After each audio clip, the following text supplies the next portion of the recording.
In this video, we're going to learn about the data types of Excel, but first let's talk about Worksheet and Workbook. Okay, so when you open Excel, the default book is named Book 1, and that is the first workbook. And in the first workbook, you will see that there is a sheet called Sheet 1, as you have seen in the previous videos.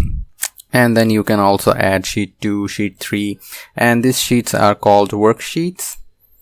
Here you go, I've written it down there.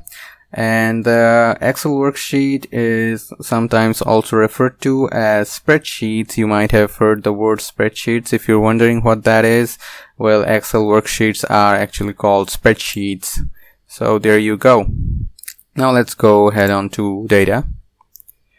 We have data types. The first type is actually our text.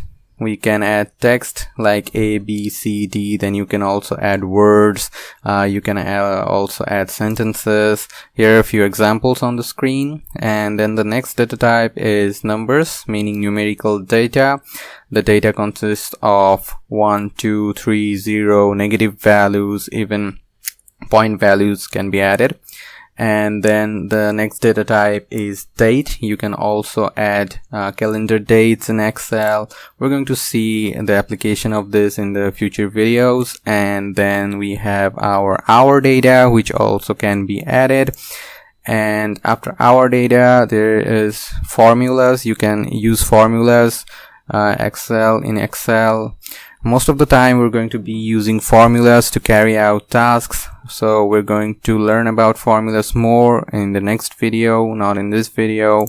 For now, you can just read what formulas are. Actually, formulas are mathematical expressions that calculate two or more values, produce a new value.